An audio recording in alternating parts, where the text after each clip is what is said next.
Buenas tardes a todos. ¿Cómo estáis? Buenas. Hola, Jorge, ¿qué tal? Hola, Antonio, bien. Bienvenido a Gracias. estas charlas de Agroduda. Gracias por asistir.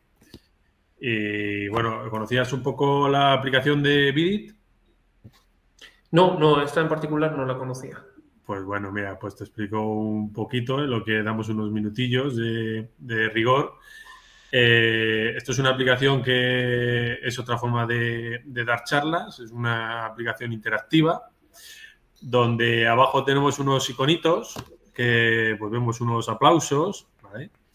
Así para la gente que nos escucha, pues también podemos ver que realmente hay gente ahí, pues sí que vamos a darle un aplauso a Jorge, todos, para agradecerle un poco la charla que vamos a tener y la asistencia.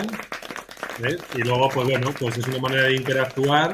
Pues también tenemos un me gusta, una cara sonriente, una cara triste y al final pues tenemos una mano levantada donde se puede pedir un poco la palabra para hacer cualquier cuestión que te quieran preguntar, ya sea más técnica o más dirigido a un cultivo o bueno, cualquier cuestión que te quieran preguntar, ¿vale?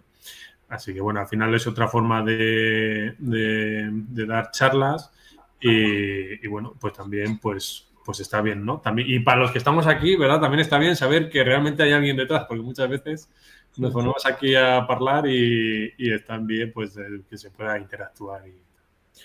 Bueno, pues hoy vamos a dar una charla que a mí me parece interesantísima, tal y como se está poniendo el coste de los insumos y sobre todo en la agricultura en general y bueno, en el regadío casi más en particular, está claro que tenemos que ser más eficientes. Una palabra clave a día de hoy, ¿verdad?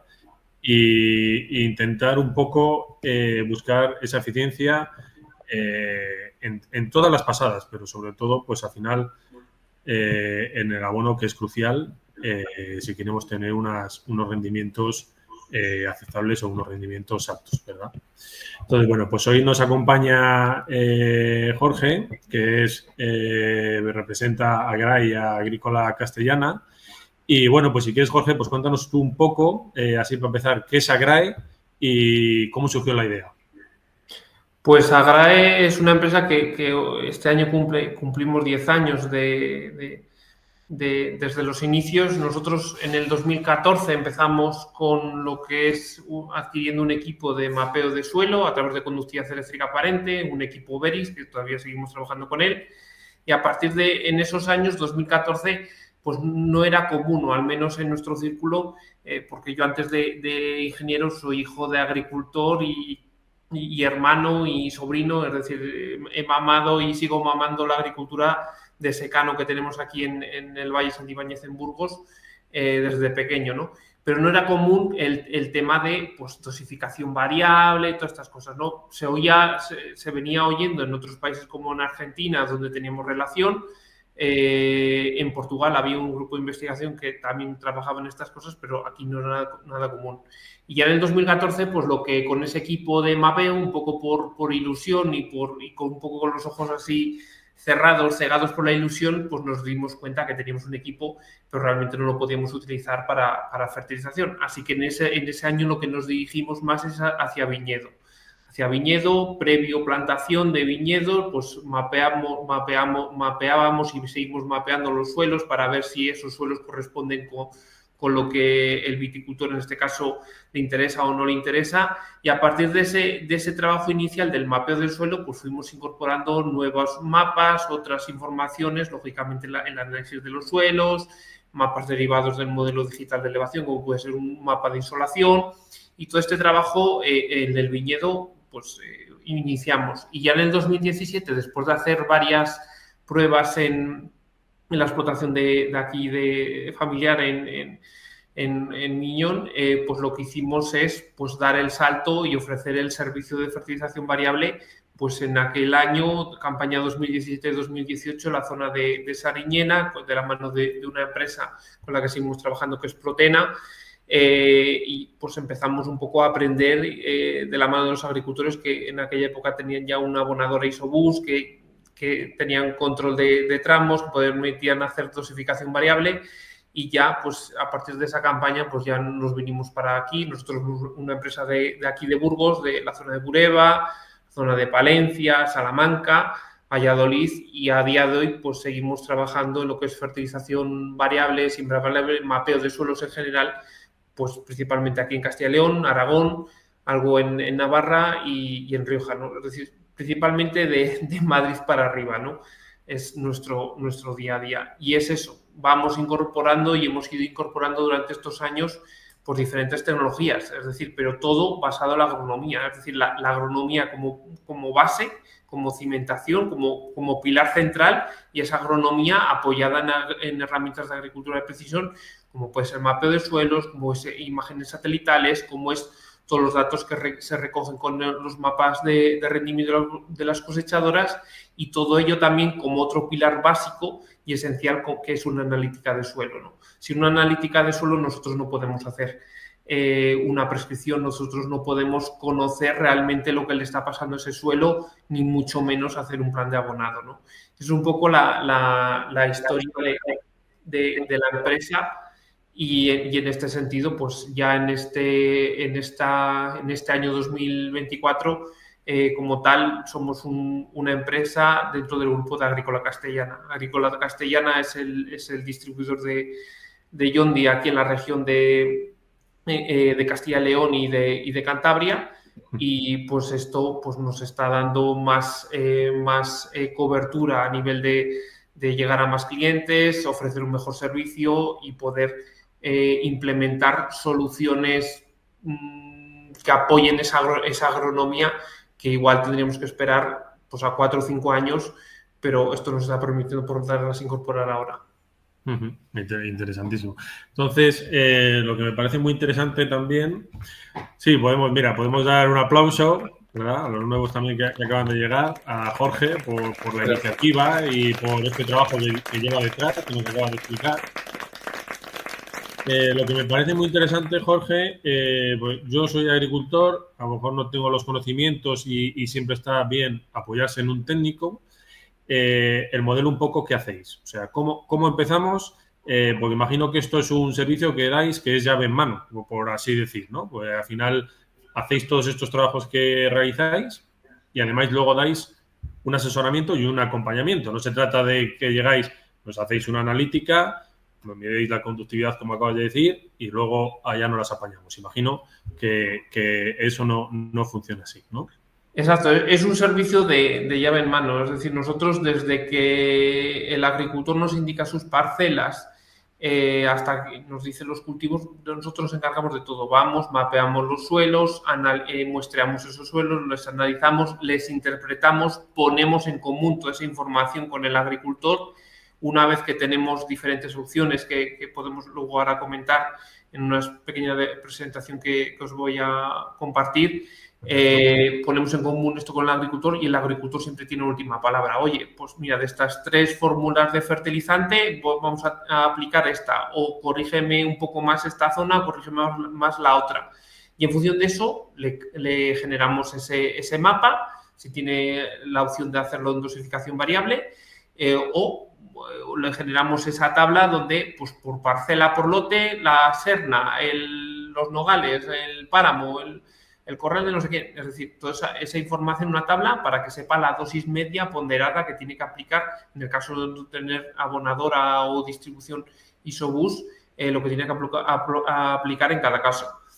Eso se le acompaña, lógicamente, y se le forma en cómo tiene que emplear, cómo tiene que cargar esos mapas, cómo tiene que manejarse con ese monitor, porque tristemente cada marca y cada compañía de monitores es un mundo completamente diferente. Y muchas veces en los inicios lo que más nos ha costado poner a punto de todo este servicio es el entender cómo había que subir esos archivos a determinados monitores, porque realmente era un caos, ¿no? Hablabas allá en el 2017, hablabas con quienes les habían vendido esos equipos a los agricultores y principalmente no tenían ellos ni idea de cómo se podía subir ese mapa, ¿no? A día de hoy ya, después de 5 o 6 años, pues ya es bastante común que los que venden estos equipamientos, esas abonadoras, esos pulverizadores, ya tengan esa formación de cómo, de qué es lo que están vendiendo y lógicamente cómo se puede manejar ese archivo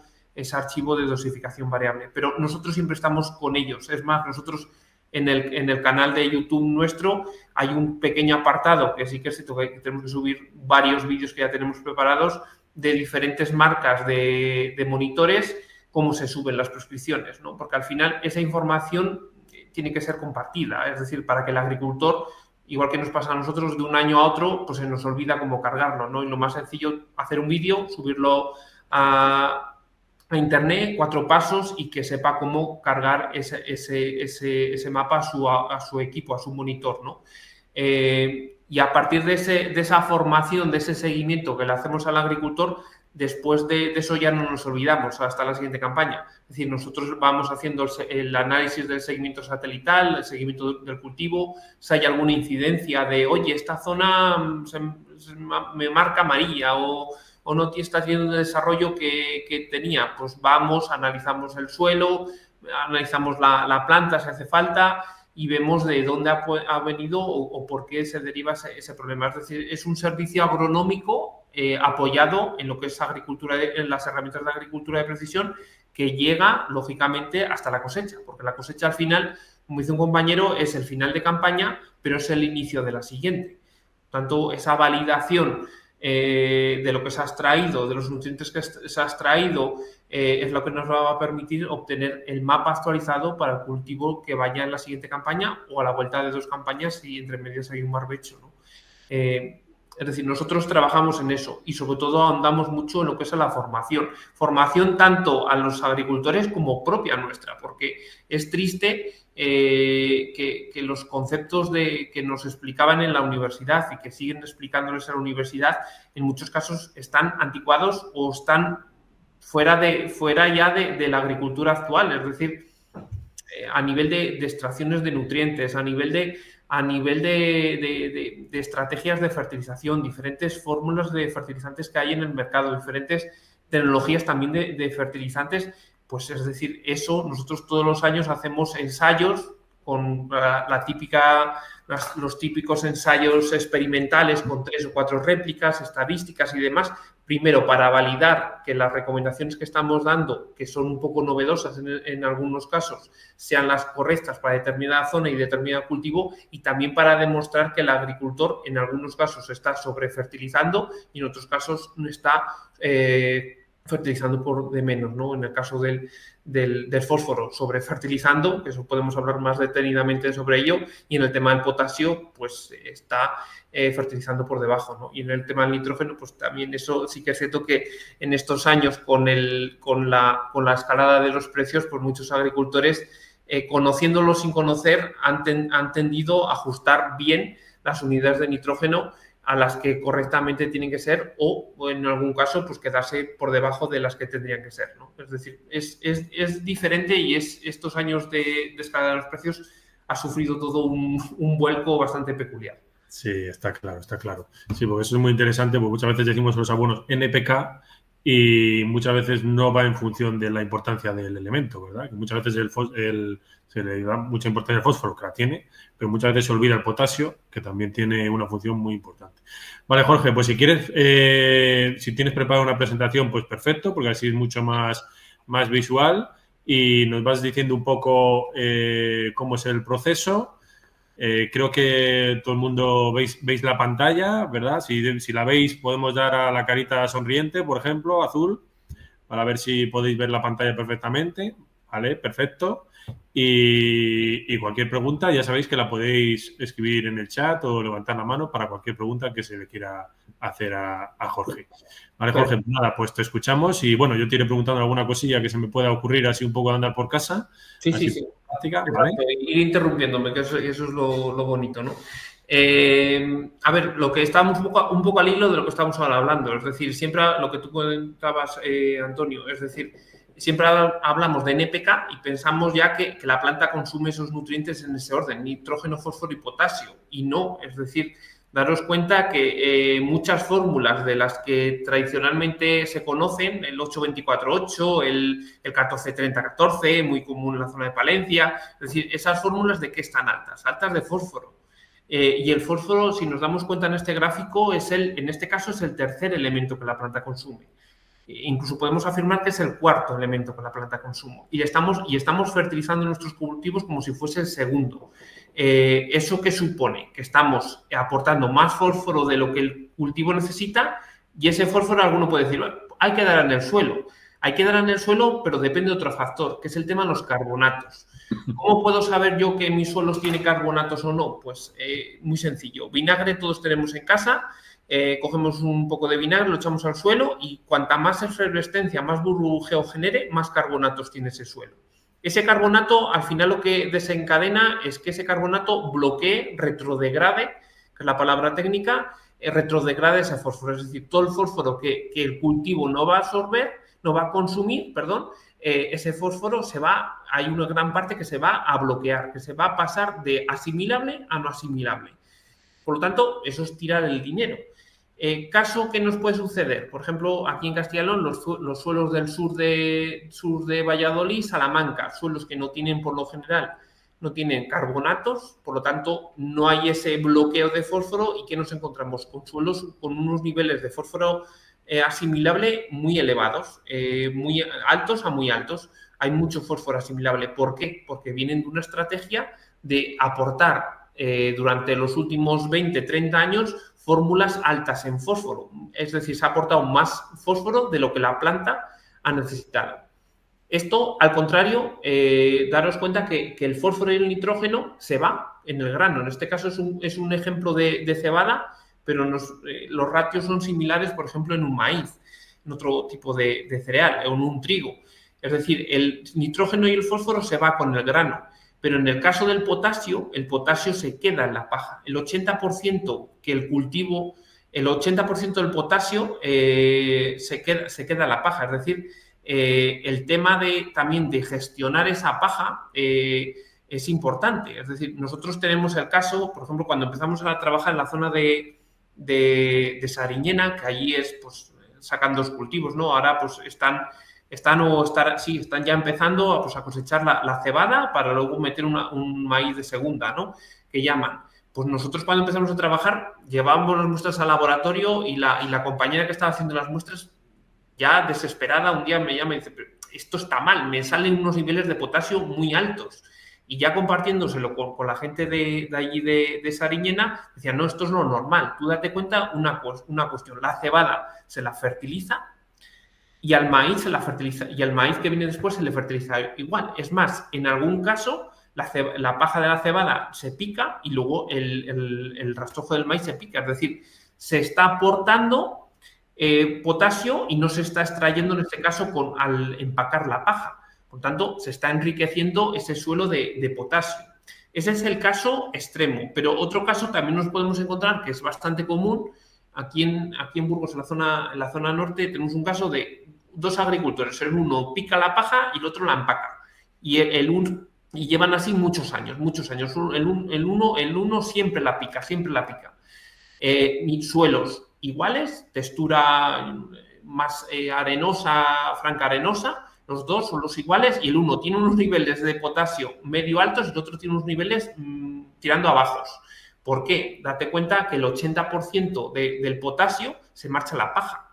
Y eso también da un poco de reflexión al día de hoy. Por ejemplo, en mi casa, en mi pueblo, pues siempre, con tal que nos quitasen la paja, bienvenida sea, y que nos la quiten bien, ¿no? Es decir, no les pedíamos nada a cambio por la paja, ¿no? Aquí en la zona de mi pueblo. O situación actual que ahora mismo está apareciendo mucho en el contexto actual, ¿no? Provocado por el tema de las plantas de biogás, el PERTE del biogás y demás, ¿no? Contratos que están proponiendo algún agricultor de retirarles determinada paja, como puede ser la del maíz, y a cambio de devolvérselo en digestato, ¿no? Que sería un digerido producido a partir de la producción de biogás, que el digestato es un fertilizante muy interesante también. pero también ese coste de oportunidad, es decir, cuánto potasio en este caso se está llevando con esa paja de maíz, a qué precio está ese potasio, esa potasa, por ejemplo, ese cloruro potásico. Pues hace unas semanas estábamos haciendo ese cálculo, pues para una producción media de un maíz de, vamos a decir, de unas 15 toneladas por hectárea, la paja que supondría a precio de unas semanas del cloruro potásico que hacíamos los cálculos en torno a 400 euros la tonelada, eso suponía que esa paja tenía un valor en potasio de en torno a unos 100 euros por hectárea. Es decir, hay que también ser conscientes, ¿no?, que la paja, el valor que tiene esa paja y lo que supone al suelo a nivel de nutrientes. Y otra cosa bien distinta es, pues, si me interesa picar la paja o no, porque me genera mucho problema luego con el rastrojo a la hora de sembrar y demás. La gestión de una posterior siembra y tal. Exacto. Pero hay que tener todos los factores contemplados, ¿no? Y realmente ese coste de oportunidad, lo que supone en una explotación y en un suelo a largo plazo. Y el ejemplo que os ponía de un caso extremo, de dos casos extremos, uno muy alto y otro muy bajo, es muy significativo y nosotros nos encontramos mucho con ello. Esto da pie también a comentar parámetros más específicos de la agronomía, como es la capacidad de intercambio catiónico. Es decir, nosotros no fertilizamos al cultivo, nosotros fertilizamos al suelo. El suelo tiene que ser, primero, que ser capaz de retener esos nutrientes que aportamos o que el suelo mineraliza a partir de la materia orgánica o a partir de esa enmienda orgánica, de ese estiércol que aportamos, pero tiene que ser capaz de retenerlos. Es como si en nuestra casa, siempre pongo ejemplos, los que me conocéis, y siempre pongo ejemplos de comida o de eso, pero es como si en nuestra casa tenemos una nevera pequeña. Si tenemos una nevera pequeña, lo que tenemos que hacer es todos los días bajar al supermercado, ¿no? Ir al mercado a comprar. Esa nevera pequeña, ¿en qué sería? En nuestro suelo. Sería un suelo arenoso, con una baja capacidad de intercambio catiónico. Ese parámetro que muchas veces en los análisis del suelo no atendemos, que además viene una unidad rara que es miliequivalentes 100 gramos, pues eso es la capacidad, eso sería el volumen del frigorífico. Pero ahora bien, ahora tenemos que ver si ese frigorífico, una vez que lo abramos, ¿qué hay dentro? Es como si en casa, todos los días que vamos al frigorífico, abrimos el frigorífico y lo primero que nos encontramos es el embutido. ¿Qué nos va a suceder? Pues que vamos a tener a la vuelta de un tiempo, pues el colesterol por las nubes. Por tanto, tiene que haber cierto equilibrio en esa capacidad de intercambio catiónico, tiene que haber cierto equilibrio en lo que es el suelo, en los cationes. Y en este caso, tiene que haber equilibrio en lo que es el suelo, en el calcio, en el magnesio, en el potasio y en el sodio, entre otros cationes y aniones, pero principalmente en esos cuatro. ¿Y eso qué supone? Que tenemos que atender. Si tenemos demasiado potasio, por ejemplo, en el caso de los suelos de saliñera, que de forma natural tienen calcio, pero ya el exceso de potasio lo que está haciendo es desplazar a los demás cationes. Es decir, yo en mi frigorífico puedo tener verdura, que es sana, ¿no? Pero la puedo tener detrás del embutido. Por lo tanto, la planta, yo, siendo la planta, no voy a verla y no la voy a consumir. Es más, yo voy a acabar consumiendo, en vez de potasio, voy a acabar consumiendo sodio. Y eso me va a provocar que tenga un déficit de potasio.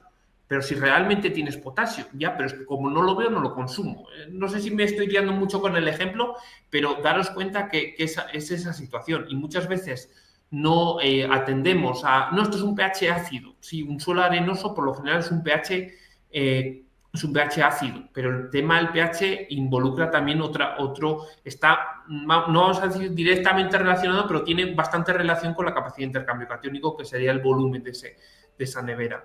Y esto es importante porque siempre la cuestión es cómo puedo incrementar esta nevera, ¿no? Porque yo como agricultor quiero cuidar mis suelos, que es la base de todo, y quiero, pues poco a poco, no es cuestión del año, sino a medio o largo plazo, mejorar esos suelos. Cuando vamos al médico, ¿no? Lo que nos receta primero es el paracetamol, ¿no? Pues en agricultura el paracetamol es la materia orgánica. Incrementar la materia orgánica en un suelo arenoso cuesta mucho.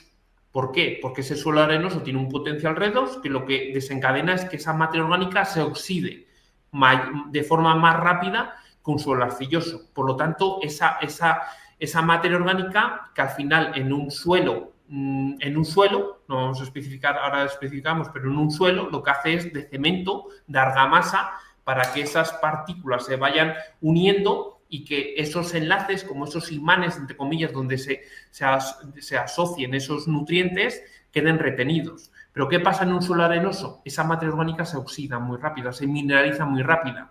Por tanto, nos cuesta más incrementar ese contenido de materia orgánica en un suelo arenoso que en un suelo arcilloso. Por eso muchas veces oís el complejo arcillo-húmico. Arcillo-húmico, arcilla, humus. El humus es el derivado de la descomposición de esa materia orgánica. Es una de las fracciones más simples de la materia orgánica. En este sentido, ¿no? Muchos fertilizantes, muchas sustancias que aparecen en el mercado, no, esto tiene ácidos fúlvicos, esto tiene ácidos húmicos. Pues esto al final sería la papilla que le damos al niño cuando empieza a comer, pues ya se lo damos digerido. En vez de darle un plato de garbanzos, pues ya se lo damos pasados por puré. Pues eso sería el ácido fúlvico o el ácido húmico. Es decir, pero daros cuenta la importancia que tiene dentro del complejo arcillo-húmico. Y en el caso de suelos arenosos, lo mismo. Es complejo, es difícil ir incrementando esa materia orgánica. Claro, de ahí también la importancia muchas veces, a lo mejor en los abonados que compramos, no fijarnos solamente en las unidades, ¿no? Es decir, oye, pues es que esto tiene una biostimulación, tiene un complejo ácido, tiene ácidos húmicos recubiertos con ácidos húmicos, con ácidos fúlvicos, tienen materia orgánica, tienen otra serie de cosas que a lo mejor, aunque tengan menos unidades, luego van a ir mejor, por lo que acabas de explicar. Claro, allí en ese sentido, primero, yo como enfoque, primero vamos a cuidar lo que más es necesario, el NPK, el nitrógeno, fósforo y potasio. Bueno, el fósforo y potasio luego lo podemos matizar, pero vamos a cuidar, a satisfacer bien las necesidades de nitrógeno, fósforo y potasio.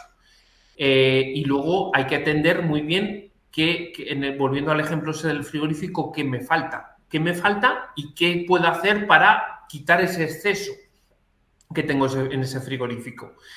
Por ejemplo, si tenemos suelos, por ejemplo, los de aquí, yo estoy aquí en Burgos, pues la zona de aquí, bueno, los suelos de Burgos, Palencia, primos hermanos, o norte de Valladolid. ¿Qué tenemos aquí? Mucho carbonato, mucho calcio, carbonato cálcico. Es decir, ese frigorífico, si el calcio sería el embutido, es decir, hay mucho calcio. ¿Qué puedo hacer para quitar ese exceso de calcio?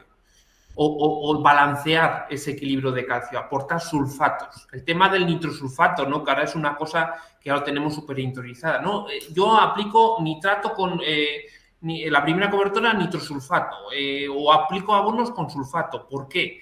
Porque ese azufre lo que hace es combinarse con el exceso de calcio y precipita en forma de sulfato de calcio. Sulfato de calcio es yeso. No es microscópico, no lo vamos a ver, ni vamos a generar una yesera en nuestras parcelas a la vuelta ni de 100 años, ni de 500, ni de 1000, ¿no? No vamos a llegar ninguno a verlo, ¿no? De los que estamos aquí. Pero... bueno, yo 500 espero llegar. pero es eso, es decir, hay en este sentido, tenemos que ver qué es lo que falta. Hay exceso de calcio, ¿vale? Tenemos que equilibrar ese exceso de calcio. ¿Qué le falta al suelo? Magnesio. ¿Vale? Pues entonces tenemos que buscar un fertilizante que no aporte calcio, que aporte azufre, sulfato y que aporte magnesio. Y si aporta algo de calcio, que aporte poquito. ¿Por qué? Porque cuando quitamos del frigorífico ese exceso de embutido, por su lugar tenemos que meterle algo, verdura. Que la verdura en este caso puede ser el magnesio. Pero le tenemos que meter. Es decir, la cesta de la compra, cuando subamos del supermercado, tenemos que llevar en la cesta magnesio. Por tanto, ahí tenemos que procurar que ese fertilizante, en este caso, tenga azufre más magnesio.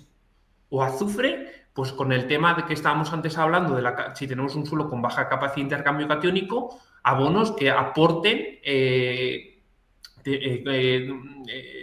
ácidos fúlvicos, ácidos húmicos, materia orgánica en general. Y en este caso de la materia orgánica también hay que atender muy bien. Es decir, si yo, un agricultor, no, es que yo echo todos los años 20 toneladas de estiércol, porque me lo da el vecino, porque tengo vacas, porque tengo purín, porque lo que sea. También tengo que tener en cuenta la relación carbono-nitrógeno de ese suelo. Es decir, hay un test muy sencillo que igual alguno lo conocéis, que es un test reconocido por la Comisión Europea, que es un test de las bolsas, el índice de las bolsas de té. Si lo buscáis en inglés, son bolsas de té, de té rojo y té verde, de la marca Lipton, que son de nylon, no se descomponen, y esas bolsas de té lo que consiste es en meterlas en el suelo durante unas semanas, las pesas inicialmente y las pesas pasadas esas semanas. Eso es haces una ecuación muy sencillita, está publicado en una web, hay una web de esto, lo publica y te indica tu suelo, la estabilidad que tiene ese suelo. Es decir, si ese suelo está más cercano a lo que sería un bosque o un desierto. El ejemplo es decir, si yo cojo un estiércol y lo llevo a un bosque, ese estiércol se va a descomponer rápidamente. Es decir, tiene una alta tasa de descomposición, pero baja tasa de estabilización, ¿no? Pero ese mismo estiércol lo llevo al desierto y ahí va a estar siglos sin descomponerse. ¿Por qué? Tiene una baja tasa de descomposición y una alta tasa de estabilización. Es decir, ese test nos permite ver un poco cómo está nuestro suelo a nivel de actividad biológica, de activo, ¿no? Pero esa actividad biológica determina mucho los microorganismos que tenga y, lógicamente, lo que estábamos antes comentando. En los suelos arenosos estamos hablando que son suelos que tienen un potencial redox que están más desplazados hacia una alta mineralización, hacia una alta descomposición. Por lo tanto, nosotros tenemos que tener en cuenta que esto nos pasa bastante cuando asesoramos en viñedo, en fertilización. No, yo es que he traído un estiércol ecológico de no sé dónde. Ya, pero es que tú tienes un suelo con una relación carbono-nitrógeno de 20, cuando lo óptimo. Es decir, una relación carbono-nitrógeno de 20 es que tenemos mucho carbono y poco nitrógeno. Los microorganismos que necesitan una relación equilibrada entre el carbono y el nitrógeno.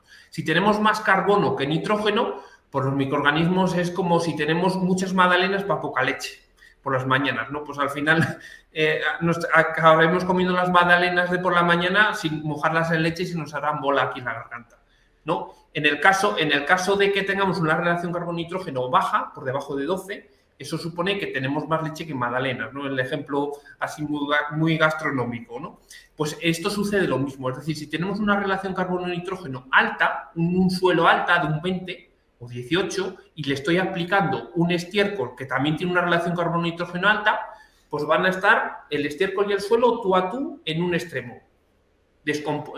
La descomposición nula, prácticamente nula, y la estabilización muy alta, es decir, sería un suelo de un desierto, entre comillas. A ver, el símil no es técnicamente correcto, pero sería eso. En cambio, ¿eso qué nos supondría? Que si tengo una relación carbono-nitrógeno alta en el suelo y quiero aportarle una enmienda orgánica a ese suelo, lo que tengo que atender es que tenga, primero, una relación carbono-nitrógeno en torno a 12, es decir, el estiércol, el compost que aplique, que esté en torno a 12. Y si está más bajo, mejor. ¿Pero qué supone si está más bajo? Si está más bajo, va a suponer que si ese aporte lo hago en octubre y yo siembro en abril, pues que en ese periodo sí que es cierto que pues, nuestro clima, pues el frío y demás, esa mineralización no es tal, pero que en ese tiempo no, ese aporte, esa mineralización de nutrientes la planta no lo va a absorber. Por tanto, ahí tenemos que tener también otros factores. No sé si me estoy liando en la conversación, pero es decir, son muchos factores los que hay que tener. Pero bueno, el test de la bolsa de té es una cosa sencilla y os invito. Y un test más coloquial de hacer, que es también muy significativo, que el Ministerio de Agricultura, la Secretaría de Agricultura del Gobierno de Canadá en el 2014 lanzó una campaña, es lo de los calzoncillos, ¿no? Que alguna vez no sé si lo habéis oído. Es decir, lanzó una campaña de que regalaba o daba a los agricultores calzoncillos, ¿no? A los agricultores calzoncillos de algodón, y les mandaba enterrarles. Ese calzoncillo a la vuelta de X semanas lo volvían a desenterrar. Si ese calzoncillo solo tenía la goma, el elástico, pues es que era un suelo biológicamente muy activo, es decir, descomponía muy rápido. Y si ese calzoncillo salía tal cual, pues es que ese suelo le falta lo que le falta actividad, le falta, ahora esta palabra tan de moda que vino con la crisis del coronavirus, resiliencia, ¿no? Para tener eso, es decir, es importante el suelo y la base de todo, de la agricultura de precisión, de la agronomía, es el suelo. Sin suelo no hacemos nada. Sin suelo es lo que hacen en los invernaderos, cultivos hidropónicos, pero daros cuenta la inversión que supone y lo produce, ¿no? Hasta naves industriales en medio de las ciudades, ¿no? Otro mundo. Entonces, bueno, pues perfecto, Jorge. Entonces, por lo que veo, tienes aquí un poco una estimación de la cebada, que por dónde, para empezar a trabajar con vosotros, queremos empezar con Agrae, empezamos a trabajar, primeros contactos entre Antonio Agricultor y Jorge Agrae. Si tengo un mapa de rendimientos, perfecto, te paso un mapa de rendimientos y es otro aporte más para trabajar, ¿no? De la cosechadora. Si Sí, no, sí, pues el mapa de rendimientos en el primer año no nos es tan importante. Ahora lo explico, es decir, ahora vemos el porqué. Pero lo primero es, para empezar a trabajar, que nos indiquen las parcelas que son, los cultivos de los que por viene supuesto. y los que va a ir, y un poco, y lógicamente las producciones medias esperadas, ¿no? Pero y ya de forma paralela, pues ya iniciamos los trabajos de campo. ¿Los trabajos de campo en qué consiste? Primero en mapear el suelo. Es decir, Ajá. esta labor, ¿cómo se hace? Pues con ese sensor que os comentaba al inicio, que es el equipo Veris, este que veis que sacan en las flechitas, son dos equipos que miden lo mismo, conductividad eléctrica aparente. Un equipo son 6 discos, 3 y 3, necesitan contacto con el suelo, se introducen en el suelo en torno a unos 2 centímetros, van clavados y generan una corriente eléctrica con una intensidad y voltaje conocido, y cuanta más separación hay entre el emisor y el receptor, más profundidad sondea.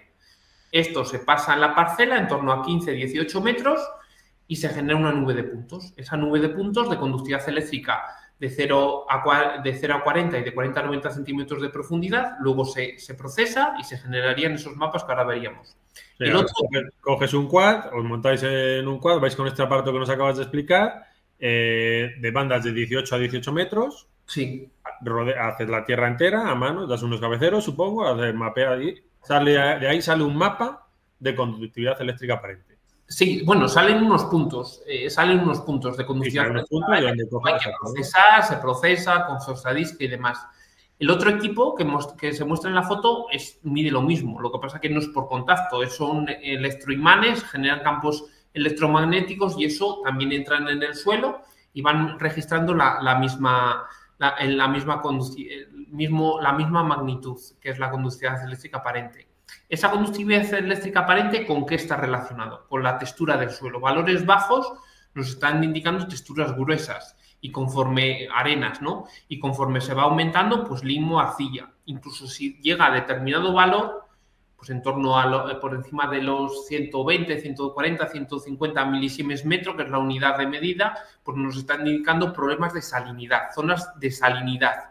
De que salinidad, en el caso, tenemos 3: sódica, carbonatos y yesos. Es decir, en este caso con este mapa nos podemos ver hasta 1 metro de profundidad dónde están esas zonas, ¿no? La salinidad, como el terrón de azúcar que le metemos al café, sube por capilaridad. Años secos como el anterior, teníamos en los análisis que hacemos, pues en septiembre teníamos unos niveles de sodio, por ejemplo, muy elevados. ¿Por qué? Porque el sodio es un parámetro muy móvil en el suelo y muy condicionado por las temperaturas del propio año. Es decir, las temperaturas no, por la falta de humedad. Sube y teníamos unos niveles de sodio muy altos en septiembre, octubre, ¿no? Que pues, el año seco que vino y pues, no llovió, pues teníamos unos niveles altos. Vale, y aquí, Jorge, la primera duda que se me práctica sí que se me ocurre. Si no decidimos picar la paja, imagino que no hay problema, puede estar el rastrojo. Esto se puede hacer en rastrojo perfectamente, ¿no? Tanto uno como otro, supongo. Pero si pico la paja, el que va por electromagnetismo, ¿ahí puede influir algo la paja o es igual también? Pueden No. funcionar los dos. Al final, el único condicionante que no hacemos es cuando está dado vertedera. Porque, primero, porque vas vendido con el quad, vas vendido completamente, y luego los datos que se recogen al ir vendido, parece que Sí. vas en un parque de atracciones, los datos que recoges ves que no son buenos. Es decir, lo suyo es hacerlo, pues eso, ahora cuando se levantan los cultivos, mapearlo. Incluso se puede mapear una vez hecho el cultivo. Nosotros hemos estado mapeando cereales pues hasta finales de marzo. Este año hemos estado mapeando cereal. dejándolo mapeado ya sobre un suelo con tempero y humedad, entonces, por lo que veo, tampoco influye, ¿no? Tampoco, es decir, el equipo Veris tiene un limitante que es por debajo de humedades del 12-11% no mide, es decir, no toma dato. Por tanto, pues si no toma dato, no toma dato. El otro equipo nos permite mapear el seco. El TSM nos permite mapear el seco. Por lo tanto, lo habitual es Veris. Lo funcionamos, pues estas semanas todavía estamos funcionando con Veris. Ahora esta semana estamos tema de viñedos y demás.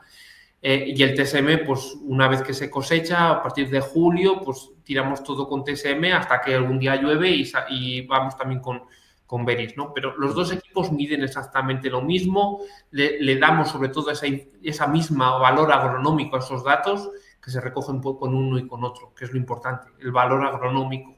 Porque esto al final, estos valores es como una radiografía. Cuando vas al médico, te enseña la radiografía y tú dices, no, aquí tienes una úlcera, aquí tienes el hueso roto. Tú dices, pues lo que me quieras contar, ¿no? Es decir, porque a estos datos, al final, lo que hacemos nosotros es llevarlos a una escala más fácil de interpretar. Nosotros, en estos 10 años de recorrido con el conductividad eléctrica aparente y demás, todos los años hacemos análisis de correlación entre el valor de conductividad eléctrica y las texturas. ¿Por qué? Porque es más sencillo pasar a un técnico, a un agricultor, un mapa de texturas que no va a ser texturas absolutas. Es decir, tú vas a ir a ese punto y si el mapa te marca que vas a tener un 50% de arena, pues igual tienes un 45%, pero tú a nivel de categorías vas a tener un mapa de texturas que vas a decir, mira, esta es la zona más arenosa, la más arcillosa, esta es más franca, eso sí. Por tanto, esos valores de conductividad eléctrica aparente se procesan y se generan en estos mapas. Mapa de texturas de 0 a 36, 0 a 40 y de 40 a 90 centímetros de profundidad. Es decir, pues las zonas más verdes, más claritas, pues serían texturas más francas, más gruesas, y texturas más pesadas pues serían más marrones, más rojas, ¿no? A partir de este mapa se obtiene otro mapa, que es el mapa de segmentos. Es decir, lo típico cuando se va al laboratorio y se dice, no, yo este año he hecho análisis de laboratorio y yo he estado muchos años trabajando en un centro tecnológico que tenía laboratorio y veías al agricultor con un saco lleno de muestras. Te decía, ¿de cuántas parcelas son estas muestras? No, pues son solo de 2. Igual te lleva 10 muestras de suelo. Es decir, eso es lo que más encarece. Primero, encarece y luego, segundo, pierdes representatividad. Es decir, porque la pregunta es, ¿dónde tomo las muestras de suelo? Y si las mezclo, ¿cómo las mezclo? Eso responde, para esa respuesta está este mapa. Es decir, este mapa de segmentos es una guía fija en el tiempo. Es decir, toda esta información que estamos recogiendo hasta ahora se hace una vez en la vida y ya está, no se hace más. Este mapa de segmentos lo que nos está indicando que a nivel geoestadístico tenemos 2 segmentos, el verde y el rojo. Por lo tanto, en el verde tomamos al menos 5 puntos, 5 pinchazos en lo verde, dependiendo de la extensión y todo lo demás. Y llevamos a analizar muestra verde al laboratorio. Y en lo rojo lo mismo, al menos 5 pinchazos en lo rojo y llevamos a analizar muestra roja. Pero no las mezclamos entre sí. Por lo tanto, en este caso... A partir de este mapa, eso te da un análisis de suelo. Exacto, lo que hacemos es, en vez de representar esos valores en la típica boletín analítico y demás, lo representamos en mapas. De una forma mucho más visual. Más visual, y eso también, aunque veáis que son mapas un poco más sencillos, pero esta información lo que nos permite ver, oye, mira, resulta que esta zona que tengo un alto contenido en carbonatos, tengo un bajo contenido en fósforo, al hilo de lo que estábamos hablando al principio de la tarde, ¿no? O mira, resulta que aquí tengo un alto contenido en potasio y resulta que tengo un alto contenido en sodio y resulta que me está dando una carencia de potasio. Pues mira, esto me hace sospechar de que el sodio me está desplazando al potasio, que los dos son cationes monovalentes. Es decir, ya teniendo esa analítica ubicada en un mapa, pues ya te permite ver qué problemas tiene, ¿no? O dónde están esas posibles soluciones, esas posibles condicionantes, que es lo que es importante, saber a qué vamos a ir, si vamos a ir a patatas con chorizo, ¿no? O a paella, al fertilizante me refiero. Se analizan esos parámetros, se interpretan esos parámetros, si están medios, bajo, altos, si están bloqueados, no están bloqueados, y paralelamente a ese trabajo lo que se hace es ver el potencial productivo de esa parcela, ¿no? Cada agricultor pues tiene estos mapas, bueno, el mapa de nutrientes no, pero tiene el mapa de, mira, esta zona de aquí me produce más, esta zona de aquí me produce menos. ¿Cómo lo podemos sacar nosotros? Y un poco al hilo de lo que tú comentabas, Antonio, del mapa de rendimiento ser el requisito inicial, ¿no? Nosotros vamos de nuevas a esa parcela, ¿no? ¿Y cómo podemos sacar esto? Pues sacamos de los últimos 4 o 5 años las imágenes satelitales que seleccionamos también en función de los cultivos que han ido esos años y el régimen de manejo, y vemos qué zonas han tenido más y menos vigor, más y menos producción de biomasa. Esa correlación es directa con la producción. Por tanto, de esas imágenes lo que hacemos es procesarlas y generar un mapa sencillo. Zona de alta productividad, azul, media, verde y baja, amarilla. Por lo tanto, en este esquema, en este mapa, volviendo al ejemplo de siempre, pues es como en una familia tenemos diferentes miembros. La producción baja sería el chaval de 5 años, el verde sería el de 12 y el azul sería el de 20. Van a consumir diferente. También tienen vamos a analizarlo a nivel productivo. El de 5 años no tiene capacidad productiva, pero el de 20 años ya se puede echar la mano en el campo, ¿no? Si se quiere hay que subir a quitar piedras, ¿no? Es decir, aquí con este mapa ya tendríamos identificadas las zonas de la parcela que tienen diferente potencial productivo. Porque, ahora bien, ahora tenemos que ver si de esas zonas que tenemos en la parcela, supongamos que tenemos 2 chavales de 20 años, idénticamente iguales, gemelos, y resulta que el uno ha almorzado y el otro no ha almorzado. ¿Eso qué va a suponer a la hora de sentarse a la mesa? Yo como agricultor, como cocinero, ¿no? Pues que al que ha almorzado le tendré que servir un poco menos, es decir, el que ha almorzado es que tiene un nivel de nutrientes más alto, fósforo más alto, nitrógeno más alto, lo que sea, y el que no ha almorzado tiene un nivel más bajo. Por lo tanto, ¿eso qué me va a condicionar? Pues el balance a nivel de nutricional, a nivel de nutrientes, NPK y otras cosas, pero principalmente NPK.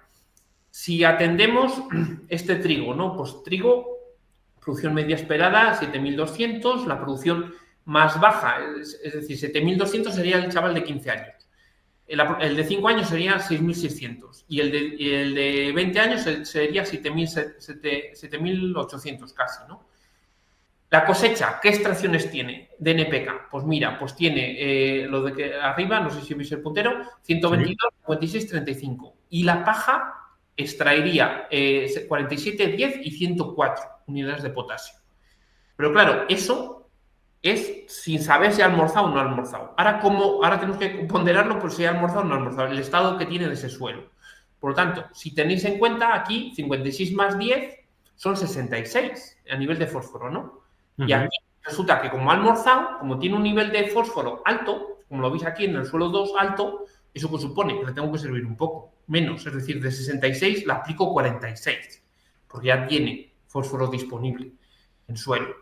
Por tanto, de ese cálculo, que es un balance agronómico, pues me está definiendo que cada comensal de la mesa, de mi parcela metro a metro, la cantidad de NPK que le tengo que aplicar.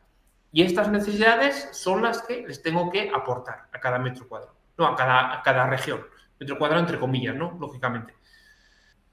Ahora bien, lo que tenemos que saber es, como comensal y atendiendo muy bien la economía, pues si yo tengo soy el encargado de hacer la comida o de servirles y soy de una familia que difícilmente llego a final de mes, pues tendré que mirar muy bien con qué les damos de comer, ¿no? Y si uno está enfermo, ver cómo puedo priorizar eso para que no se me siga poniendo enfermo y que se me muera, ¿no? ¿Eso a qué nos atañe? Eso nos atañe al tema de elegir a qué vamos. Es decir, si vamos a una mariscada o vamos a unas patatas con chorizo. Eso a nivel de selección de fertilizantes. Aquí en este punto nos juntamos con el agricultor, le ponemos en común todo el trabajo que hemos hecho, todo parcela por parcela, vamos analizando cómo están, con lo que tienen, lo que nos falta, no sé qué, no sé cuál, y le pedimos, oye, ¿qué opciones de fertilizantes tienes? Pues mira, tengo esta. Si tiene el precio de esos fertilizantes, mejor. ¿Por qué? Porque nosotros lo que hacemos es una combinación con programación lineal, una combinación. Lo que hacemos es ver qué fertilizante mejor se ajusta a esas necesidades de NPK y también qué coste de unidad fertilizante es el menor. Por tanto, nosotros planteamos una tabla con diferentes opciones y el agricultor ahí en ese punto es donde dice, pues mira, Jorge, nos quedamos con la opción 3. ¿Por qué? Porque resulta que ya el abono le compré y le tengo en la nave. Vale, pues con esa opción 3 generamos los mapas, les cargamos, les generamos en el formato del monitor que tenga el agricultor y cuando vaya a aplicar, pues estamos con él, le enseñamos cómo operar, o si ya es veterano en estas lides, pues le mandamos el mapa, se le pasamos en USB o se lo subimos pues, a través de, en el caso de Yondi es bastante sencillo, pues sube al centro de operaciones y directamente pues llega a la parcela, le sale un mensaje de que tiene una tarea pendiente, le da OK y a correr, no tiene que andar con USBs ni con historias, ¿no? Es decir, ahí está el key de la cuestión, ¿no? Sí, porque eso es importante. Aquí no hay que tener un John Deere para hacer este trabajo con vosotros, evidentemente. Yo puedo tener un FEN o un CLAS y contratar nuestros servicios que siempre nos vais a intentar ayudar con la pantalla y con lo que nos haga falta. Correcto. O sea, es que si tuviéramos un John Deere sería mucho más sencillo el nivel de mapeos y tal, porque no me haría falta un USB, por ejemplo, para meterlo dentro de la pantalla. Claro, en el caso de Yondi, pues el formato es un formato vectorial, bueno, todos son formatos vectoriales, XML, Shape, es más sencillo porque se mete el Shape en una carpeta que se llama RX y eso lo puede meter en un USB, la cabecera del USB se pincha y a correr. Si tienes el JD-Link, si mal no recuerdo, con el centro de operaciones, pues lo subes al centro de operaciones y directamente ya te va al monitor, no tienes que andar con USBs ni con nada.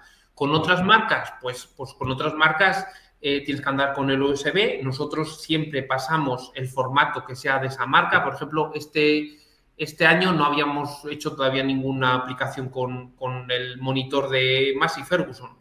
Y hace unas semanas pues estuvimos haciendo una aplicación con el monitor de Massey Ferguson.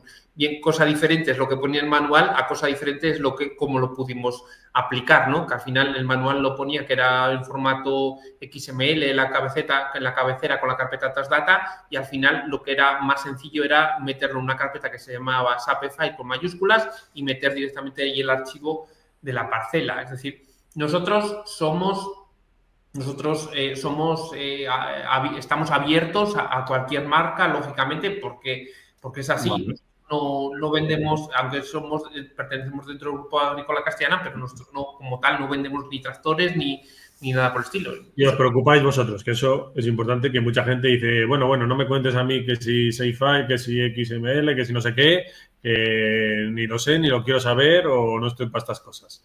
Vale, eso es importante. Vale. Y luego, el tema de, pues eso, el tema de que, oye, mira, resulta que se me ha roto el tractor, la abonadora, y me ha dejado mi vecino, me va a tirar el abono mi vecino que no tiene abonadora Isobus ni Cristo que le fundó. ¿Qué hace? Pues mira, pues aplicas la media ponderada. Es decir, la misma cantidad de fertilizante que aplicarías para esa parcela en concreto con el mapa, lo aplicas de forma homogénea en toda la parcela. ¿No es lo correcto? Agronómica, tecnológicamente, poniendo ese adjetivo correcto, pero es agronómicamente correcto. ¿Por qué? Porque estás aplicando una dosis que corresponde a esa parcela. Nosotros tenemos agricultores que no tienen abonadora variable ni intención tienen de comprarla, porque tienen otras historias de que se aplican estiércol, aplican purín y demás. Y lo que hacemos nosotros es pasarle una tabla con el nombre del lote de la parcela y los kilos que tiene que aportar en cada parcela. En uno 300, en otros 320, en otros 340, en otros 280. Y eso sí que lo puede cambiar de parcela a parcela. Lo ideal sería pues tener toda la tecnología y hacer dosis variable, pero para esa gente que a lo mejor, oye, pues por lo que sea no le cuadra, también funciona, pues bueno, pues no sería lo ideal, pero sería intentar progresar un poquito más, un pasito más hacia adelante de cómo lo estamos haciendo hasta ahora.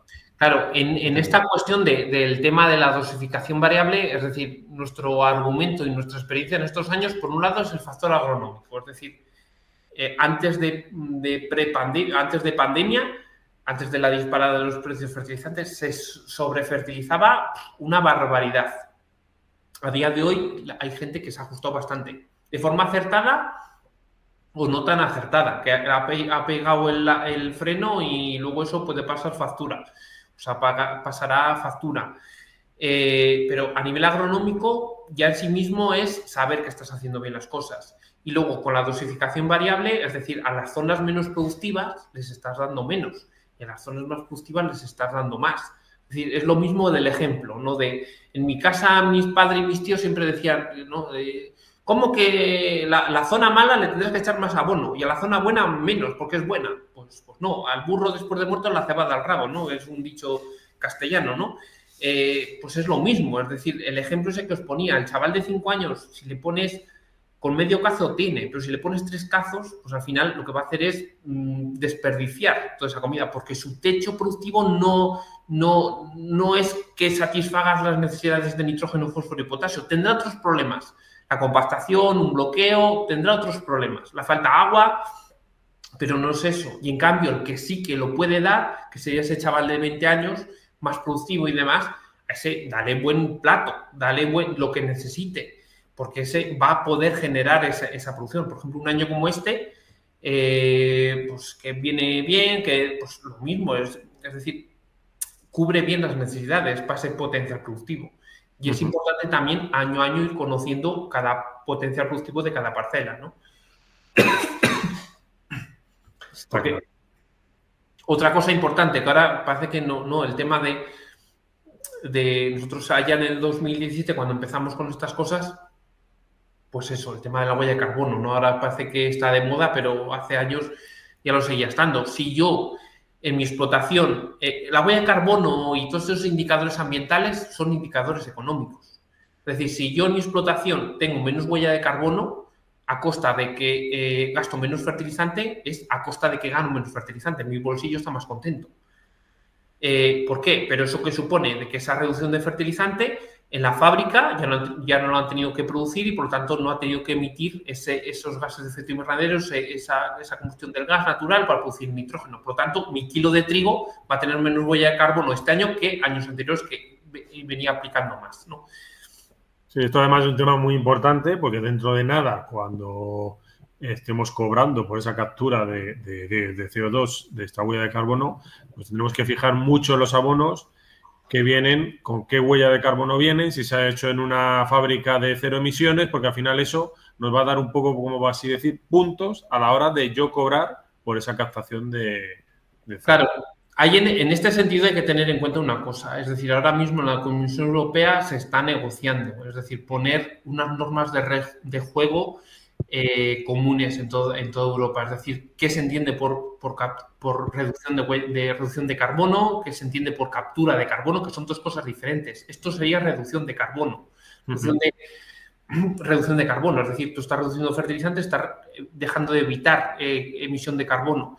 Y la captura de carbono sería ese carbono orgánico / materia orgánica que estás fijando en el suelo, que no es lo mismo de, vale, mi cultivo, mi cereal ha producido 4.000 kilos, 4.000 kilos de paja al 40% de carbono, tanto carbono ha dejado en el suelo. No es así, es más complejo el análisis. Pero sí que es cierto lo que tú comentabas, es decir, el verano pasado, en agosto, la Unión Europea planteó una tasa ambiental, es decir, una tasa ambiental a los países, a las empresas que importen fertilizantes a cero, pero lo que nos afecta a nosotros fertilizantes que vengan de países donde primero les van a pedir la huella de carbono y en función de esa huella de carbono les van a poner un impuesto impositivo para poder vender sus productos aquí en Europa.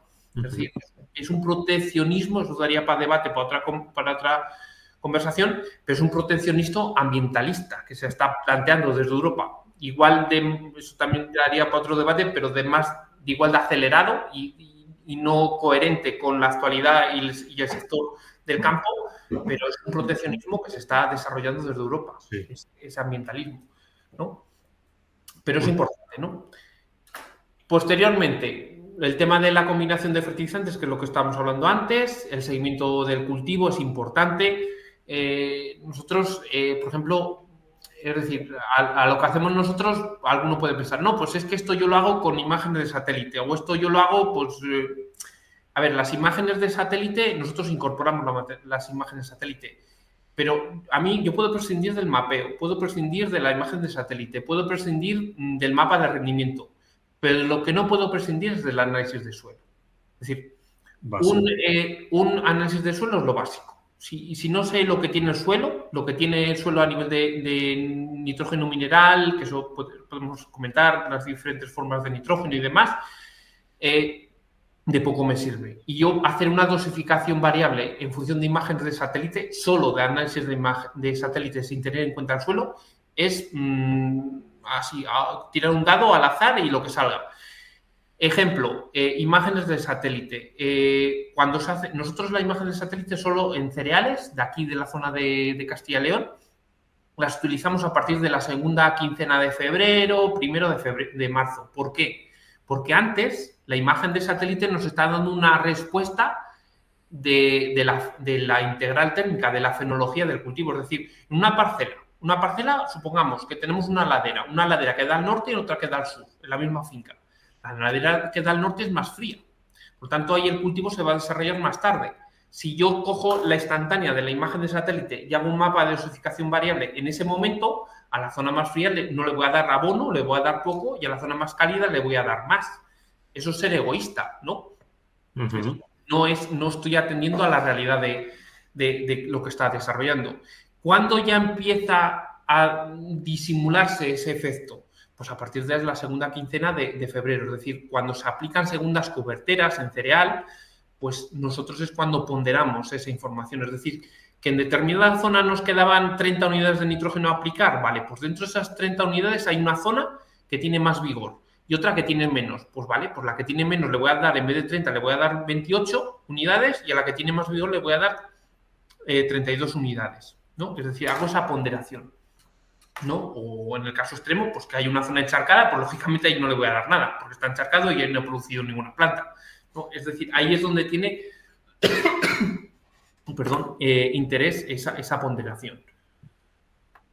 Y luego lo que comentabas al inicio, Antonio, el tema del mapa de rendimiento. El mapa de rendimiento al final nos sirve de validar.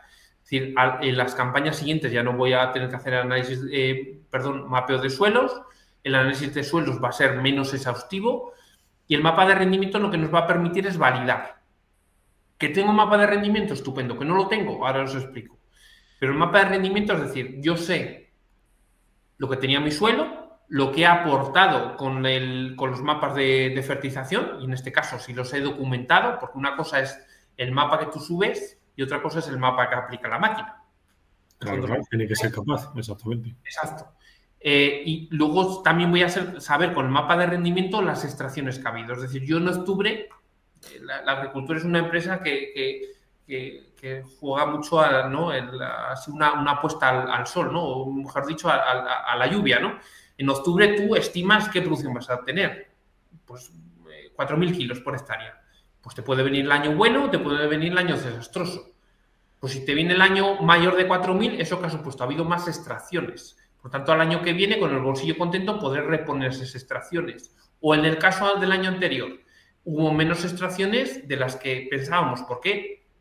Porque no hubo buena producción, no hubo extracciones. Por tanto, este año que lo que hemos visto este año, que en septiembre-octubre, que todavía no habían venido las lluvias, teníamos unas reservas de nitrógeno mineral, nitrógeno nítrico y amoniacal, que es lo que consume rápidamente la planta, mucho mayores de las que nos encontrábamos otros años. ¿Por qué? Porque no ha llovido, aún así se fertilizó y no se sacó en muchos casos, en muchas zonas, para esa producción. Por tanto, teníamos unas reservas de nitrógeno mineral altas. Eso, sumado a que el tema del fósforo también teníamos se aportó y no ha habido extracciones, pues teníamos unas reservas en septiembre-octubre de esta actual campaña altas comparadas con los de otro año. Este año, ¿qué sucederá? Y no soy pitoniso, pero por experiencia, pues que este año vamos a tener más extracciones, es decir, vamos a tener suelos más empobrecidos, entre comillas, de nutrientes que el año pasado.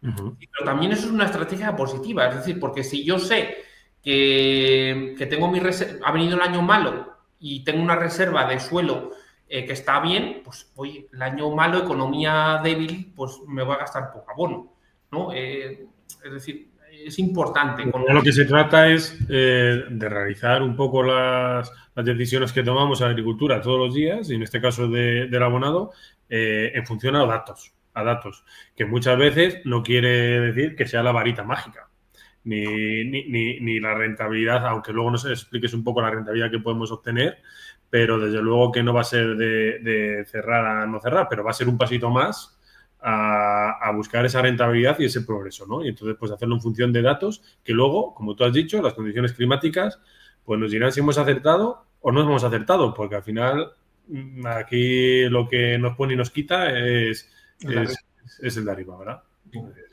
Sí, pero eso es importante. Es decir, en los siguientes años, lo que la cuestión, no, pero es que a ver, lo del mapa de rendimiento, si hace en el 2016-17 era poco común o poco a nivel de coloquio, ¿no? Mapas de dosificación variable, pues mapas de rendimiento, pues sí que se conocían más, pero realmente, un mapa de colores, ¿qué zona produce más y menos? Pues realmente el valor son las extracciones. A día de hoy, pues mucha gente, pues así agricultores con los que tenemos más trabajo de 5 campañas y demás, casi ninguno tiene cosechadora, ¿no? Y se lo manda a hacer a terceros, a empresas, ¿no? Y esas empresas, pues en algún caso tienen 5 cosechadoras y una de ellas es la que tiene mapa de rendimiento. ¿Qué podemos hacer en el caso de que no nos cosechen con mapa de rendimiento? Pues nosotros lo que hacemos es, a través de la experiencia y de una serie de datos y demás, pedimos determinados lotes, de determinadas parcelas, de diferentes cultivos, lógicamente de otros cultivos que tenga, la producción. Es decir, oye, mira, de tal parcela de la serna he sacado 12.000 kilos, de tal otra parcela de guisantes he sacado eso, o de lentejas y con esa información generamos un mapa de rendimiento estimado. Ese mapa de rendimiento estimado nos permite a nosotros hacer esa validación. No es tan real como un mapa de rendimiento, pero para nosotros nos sirve. ¿Por qué? Porque una vez que hagamos ese cálculo, nosotros lo que hacemos es, en la siguiente campaña, hacer muestreo de suelos. Es decir, que en determinada zona de la parcela el cálculo me indica que tengo que tener 20 unidades de fósforo disponible. Analizo en ese punto muestra de suelo, la llevo al laboratorio, la analizo y no son 20, son 25. ¿Vale? Pues corrijo el mapa de esa parcela y ya tendría los mapas actualizados para la siguiente campaña. Oye, Jorge, que en esa parcela este año no voy a sembrar, la voy a dejar de barbecho o la voy a poner de girasol que no fertilizo, ¿vale? Nosotros ese año no hacemos nada y el año que salga de girasol o que salga de barbecho, vamos y muestreamos. Y por lo tanto actualizamos ese mapa de nutrientes para el cultivo que salga después de barbecho, de girasol o de un cultivo que no se fertilice, ¿no? Es importante todo eso. Y también esa información, al cabo de los años, ahora lo veréis en este ejemplo, nos da una información de eficiencia, ahora lo veréis, ¿no? Pero, por ejemplo, este ejemplo que a ver, ya este año toca actualizarle, ¿no? Este ejemplo es una parcela, pues en superficie, pues texturas más pues franco-arenosas, franco-limosas. En profundidad se ve que hay zonas más arcillosas, ¿no? En concreto, mapa de segmentos sobre el cual se ha muestrado el suelo, mapa de ambientes productivos y mapa de zonas que han recibido diferente fertilización. Esta es la zona de Torquemada, Cordovilla, todo ese valle, ¿no? Y en ese valle, tradicionalmente, en secano, un cereal de secano son de 300 y 300. 300 de fondo, 300 de cobertera, ¿no? Y si es secano, pues hay gente que va a otras coberteras o a una sola aplicación, ¿no? Aquí veis superpuesto las dosis que han ido más o menos las dosis que han ido en cada mapa, ¿no?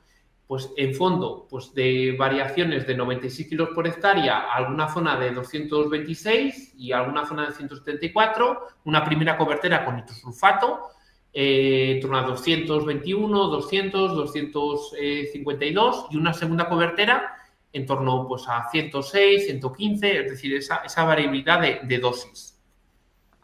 Mapa de rendimiento corregido, porque el mapa de rendimiento también hay que corregirle.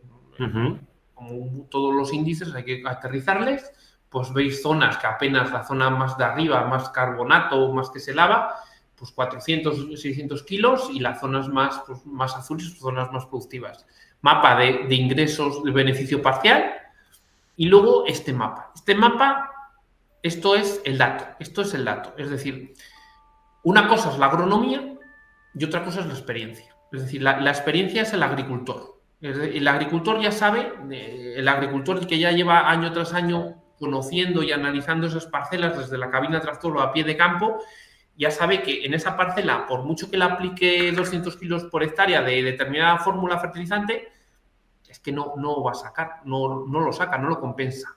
Eso que en términos agronómicos, ¿qué se llama? La eficiencia en el uso de nitrógeno, la eficiencia en el uso de fósforo, la eficiencia en el uso del potasio. En este caso es el mapa del nitrógeno. Es decir, esas zonas rojas nos están indicando que tienen baja eficiencia. Es decir, hemos gastado mucho nitrógeno y hemos obtenido poca producción. ¿Cómo puedo mejorar esa eficiencia? Reduciendo las unidades de nitrógeno. Es decir, a nivel agronómico, en ese balance inicial que veíamos, en esa tablita, de esa cuestión de balances, la zona roja marcaba que teníamos que aplicar en torno a 80 unidades de nitrógeno. La experiencia y el análisis de los datos me está indicando que ahí no, ahí tengo que bajar, tengo que aplicar menos de 80. ¿Por qué? Porque ahí tengo una baja eficiencia de nitrógeno. Por lo tanto, hay en la siguiente campaña, que este año esta parcela está otra vez de cereal, está de trigo, aquí en este año hemos corregido esa zona. Y si el balance numérico me marcaba que tengo que aplicar 80, no. Ahí hemos aplicado pues menos, 60, 80, lo que nos marque el cálculo. Pero esa retroalimentación, ese aprendizaje de los datos. Y ese aprendizaje de los datos es siempre con lo de la cultura general que sabemos, no por más fertilizar voy a sacar más, ¿no? Aunque a veces a alguno cuesta, ¿no? Pero este es un ejemplo, el mapa de rendimiento frente a los kilos, las unidades de nitrógeno que se han aplicado en cada píxel, en cada cuadradito. Aquí vemos que para 4.500 kilos por hectárea apenas han llegado a 100 unidades de nitrógeno. Y para 6.600 kilos también apenas han llegado a esas 100 unidades de nitrógeno. ¿Qué vemos aquí? Cierta linealidad, es decir, a partir de esos 4.800, 5.000 kilos, por más nitrógeno que le eche, la producción, es decir, el factor limitante no es el nitrógeno, es otro factor, pero ya no es el nitrógeno, ¿no? Además del correspondiente riesgo de tantas unidades nítricas o de nitrógeno en un secano, por ejemplo, ¿no? Con problemas de que se asure, que vengan los calores, luego de últimas y su correspondiente riesgo. Sí, se ve muy bien como con un poquito más, hasta 4.000 kilos aproximadamente, casi doblas. Y luego ya, como la curva, como que no va creciendo de la misma manera, evidentemente. Es la ley de mínimos o la ley de factores limitantes, es decir, el nitrógeno actúa hasta cierto punto, a partir de ese punto actúa otro factor y a partir de ese factor actúa otro factor. A nivel de datos, de cultivos, eso está muy estudiado, ¿no? Lo que más determina la producción de los cultivos es el agua, la genética y la fertilización. Y dentro de la fertilización está el nitrógeno, el fósforo y otros elementos, ya no recuerdo los demás, pero en ese orden. Agua, genética, fertilización. Esos tres factores en ese orden es lo que más condiciona.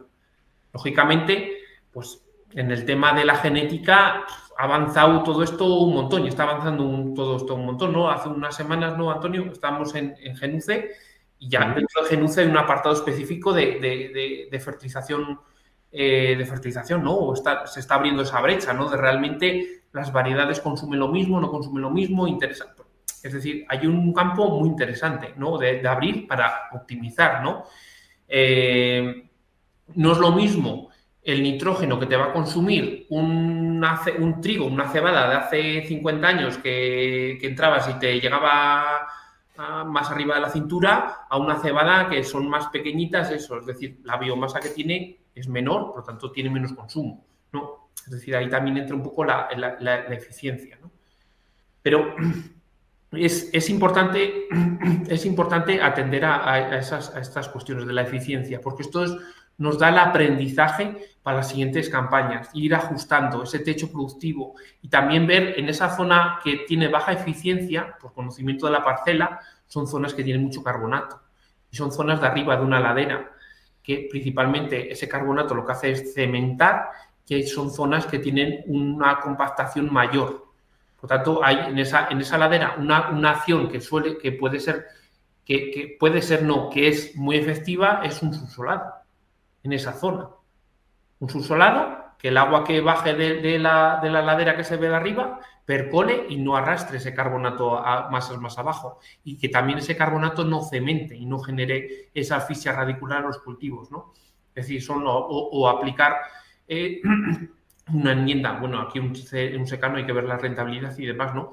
Pero aplicar un sulfato, es decir, fertilizantes que tiendan un poco a ir corrigiendo esas zonas en concreto, ¿no? Pero ya son soluciones más de bisturí, ¿no? Igual en cultivos como pues un viñedo, cuando hacen plantaciones de viñedo, pues se hacen esas soluciones de bisturí porque son plantaciones más a largo plazo, hay otros márgenes y demás, pero un cereal, pues bueno, pues es cuestión de planteárselo. Otro ejemplo de remolacha.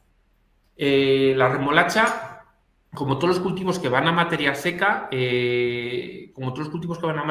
los dos nutrientes que lo determinan es el calcio y el potasio.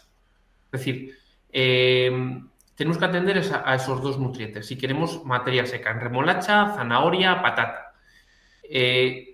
¿Qué desfavorece eso al nitrógeno? Es decir, si no atendemos bien a esa relación de nitrógeno-potasio, es decir, que aportemos el nitrógeno justo, pues al final lo que está generando, en el caso de la patata, ¿no? La patata, el dicho también castellano, mucha mata y poca patata, ¿no?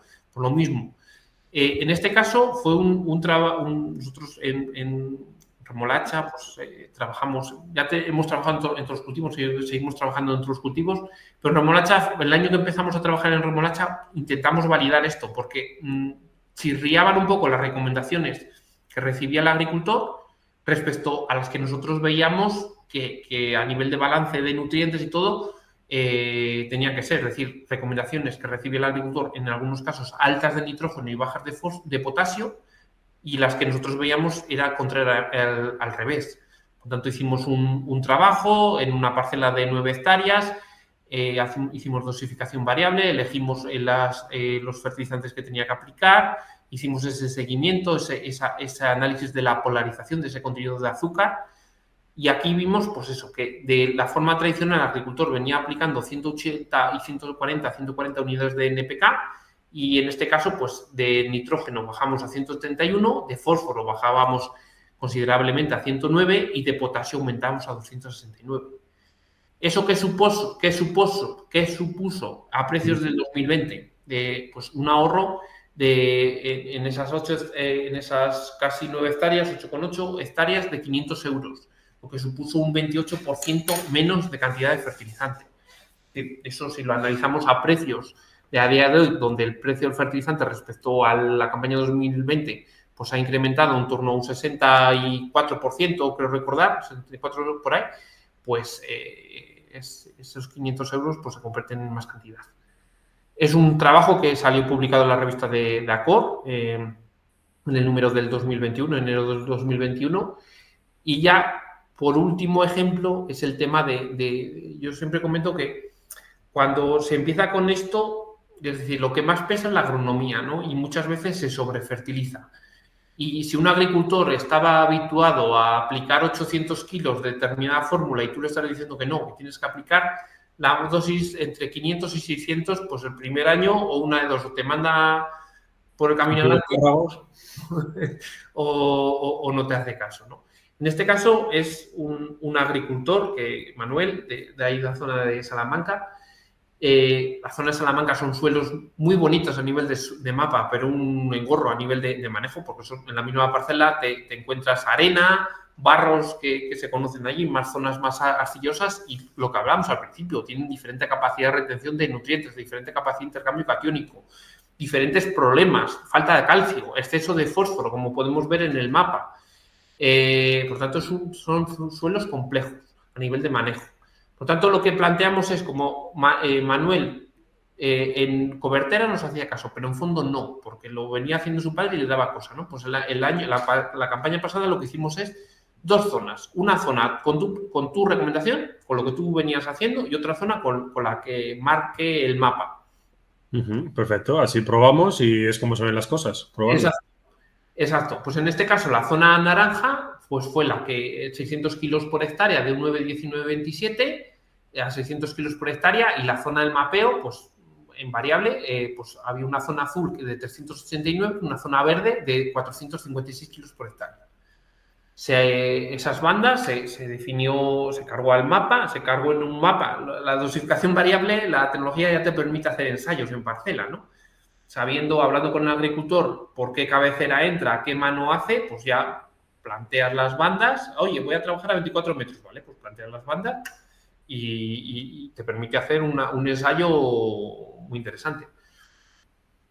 Luego, en cobertera, de forma tradicional, este agricultor venía aplicando 800 kilos de urea, que en términos de nitrato amónico cálcico, que ahora veremos el porqué, nitrato amónico cálcico son 948 kilos por hectárea, es decir, las mismas unidades que aplicaba con la urea transformadas a NAC. ¿Por qué NAC? Porque nitrato amónico cálcico, esos suelos de Salamanca lo que tienen una saturación del complejo de intercambio catiónico del calcio muy baja. Lo óptimo tiene que estar en torno a 80 y ahí tienen saturaciones del 60, en torno al 60, está muy bajo, es decir, falta calcio. Por lo tanto, hay una medida es aportar abonos con calcio o hacer aportes de un carbonato cálcico, por ejemplo, ¿no? En este caso, eso. El tema de la urea. Urea, vamos a hablar sin ninguna tecnología de recubrimiento ni nada por el estilo. La urea, tal cual, es lo más ineficiente que tenemos. Es decir, la urea, sin ningún tipo de tecnología de recubrimiento y demás, es lo más ineficiente. El coste de unidad fertilizante es lo más económico, pero realmente es lo más eficiente. De 100 kilos de urea que estemos aplicando, directamente, y no estoy exagerando, 50 se están perdiendo. Porque daros cuenta, del nitrógeno tenemos, cuando nosotros llevamos al laboratorio a analizar, de forma habitual, te analizan nitrógeno total. Nitrógeno total es el nitrógeno orgánico, que viene asociado del estiércol que haya aplicado, de la paja, de los restos del residuo y demás, y nitrógeno mineral. Es decir, eso es nitrógeno total. Pero lo que la planta va a consumir, así rápido, es el nitrógeno mineral, es decir, el nítrico y el amoniacal. La urea, para que lo consuma la planta, la urea se tiene que transformar a amonio. En ese proceso de transformación, como todo proceso físico-químico en la naturaleza, tiene un rendimiento y ese rendimiento es muy bajo. ¿Eso qué supone? Que de esos 50 kilos de urea, de esos 100 originales que aplicamos, de esos 50 kilos se van a transformar a amonio pues entre un 30 o un 25%. Es decir, realmente tiene una baja eficiencia. Urea, estoy hablando, insisto, lo mismo, sin ningún tipo de recubrimiento, porque el mercado, que si hay recubrimientos en base de polímeros, en base de polímeros de sulfatos, es decir, hay diferentes tecnologías. Estoy hablando urea tal cual. ¿Esto qué supone? Pues nosotros lo que proponíamos es un NAC. Un NAC, pues a esas dosis, ¿no? Podéis ver, pues de 796 kilos por hectárea, a la dosis más alta, a 646 kilos por hectárea, en variable, en la parcela. A nivel de seguimiento del cultivo, pues a finales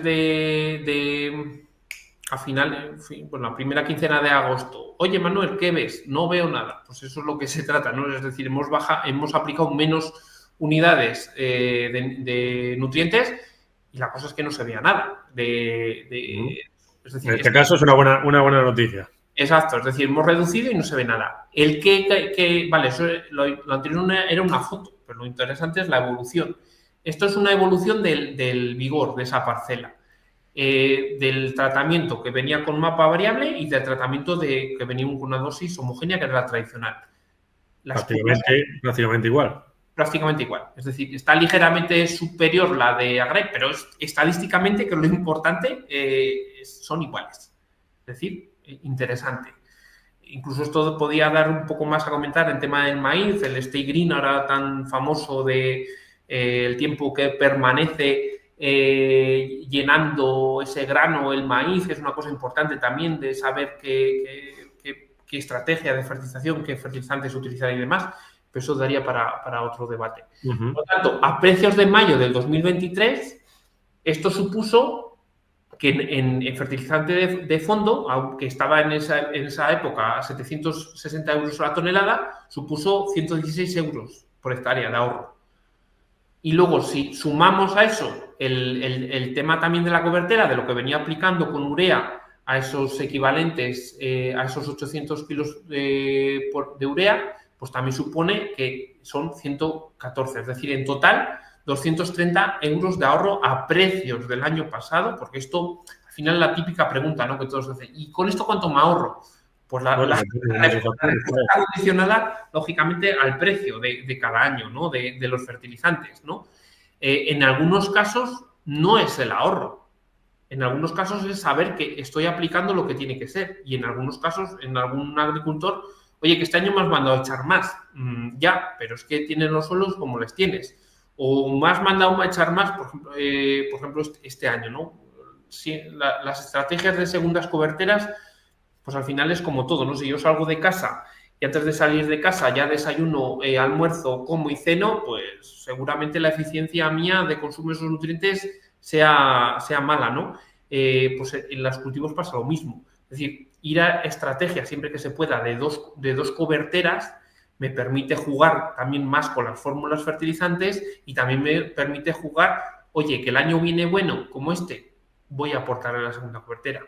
Que el año viene malo como el año pasado, me le quedo en el bolsillo, ¿no? Es decir, también es un factor más, vamos a decirlo, estratégico, de estrategia empresarial. De difícil decisión, porque muchas veces en los secanos luego no sabes qué va a hacer, ni porque parece que llueve y luego no llueve y al revés, pero bueno. Oye, Jorge, una cuestión que te habrán preguntado todo el mundo y que te habrá dicho para debatir un poco. Bien, tú me dices que me estoy ahorrando, pero es que yo es que mi tierra la tengo muy caliente, por así decir. Al ir haciendo análisis todos los años, podemos ir viendo si vamos empobreciendo la tierra que teníamos, ¿verdad? Correcto. Con vuestra experiencia y con vuestros años que lleváis, ¿veis que hay una disminución de nutrientes en la tierra? Es decir, ¿en realidad esto funciona o funciona los primeros años porque la tierra la tengo muy sobreabonada y entonces hasta que llega un momento y se cae? Porque imagino que eso te lo habrán preguntado 9 de cada 10 personas con las que estás día a día. Nosotros, al final, es lo que te comentamos. Como todos los años hacemos análisis de suelo, vemos cómo va evolucionando esa parcela. Lo que comentamos al inicio, el tema del fósforo, pues en muchos nos encontramos que tenemos unas reservas tales de fósforo, por ejemplo, en la zona de Salamanca, en maíz, hay 2 agricultores que llevan ya, no sé si esta es la segunda o la tercera campaña, no aportando nada de fósforo en sus planes de fertilización. Pues decir, claro, ahí te salen bien los números, ¿no? A favor tuyo, ¿no? No les estás aplicando mandar a aplicar fósforo, pero en cambio les estamos recomendando aplicar calcio para equilibrar el complejo de intercambio. El fósforo es un elemento muy caro. Es que es lo que más encarece las fórmulas fertilizantes, el fósforo, ¿no? Ahí el ejemplo rápido lo tenemos cuando vas a hacer un abono compuesto, un blending. Lo que más encarece son las fórmulas de fósforo. Y en algunos casos, pues en el caso de Salamanca y demás, suelos que no tienen carbonatos, de otras zonas también, pues ya tenemos niveles de fósforo alto, eso me supone que me puedo prescindir del fósforo. Durante 1 año, 2 años, como lo voy a ir viendo por el análisis, puedo llegar a hacer esa estrategia. En el tema de cereales, de secano y, bueno, de cereales en general, que al final, pues cereal, aunque es un cultivo que no es tan rentable, pero nosotros, no sé si por la formación de casa, ¿no?, que siempre tenemos explotación de secano y demás, pues le tienes más cariño, ¿no?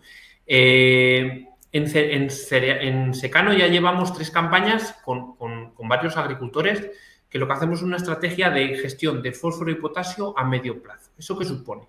Vale, si tenemos niveles de fósforo medio o alto, bueno, me da igual los niveles de potasio y de fósforo, lo que hacemos es, 1 año hacemos una reposición de fósforo y potasio. Esa reposición la hacemos es decir, si tenemos una rotación de cultivo, que uno de esos cultivos es demandante o tiene un valor añadido, el aporte de fósforo o de potasio, hacemos esa reposición en ese cultivo. Tenemos una reposición suficiente para reponer las necesidades del cultivo y un poco más para el suelo y para los siguientes cultivos que vengan. ¿Qué supone? Oye, que el año viene malo, ¿vale? Pues no ha habido extracciones, ahí está parte de ese fósforo. Hay que tener en cuenta el carbonato, hay que ver otras cuestiones, ¿no?, que analizamos, y el potasio, lo mismo, ahí va a estar el potasio. ¿Ha venido el año bueno? ¿Ha habido extracciones? Repongo eso. Lo puedo reponer. ¿Por qué? Porque ha venido el año bueno, tengo una economía, ya entramos ahí más en cuestiones estratégicas financieras, ¿no?, o de empresariales, ¿no? La agricultura es una empresa. pues puedo hacer esa reposición. Pero siempre el nitrógeno es lo que manda el año. Lo que manda el año. El nitrógeno es lo que siempre tiene que ir ajustado. El tema del fósforo. El fósforo es un elemento poco móvil en el suelo. El fósforo, cuanto más cerca se localice de la semilla, es importante también, ¿no? El tema de ahora, ¿no? Todo el tema de localizados en líneas de siembra, máquinas, incluso fertilizantes, máquinas y demás, es importante, porque el fósforo es poco móvil. Y luego el potasio no es tan poco móvil, o no es tan inmóvil, entre comillas, como el fósforo, pero también es poco móvil.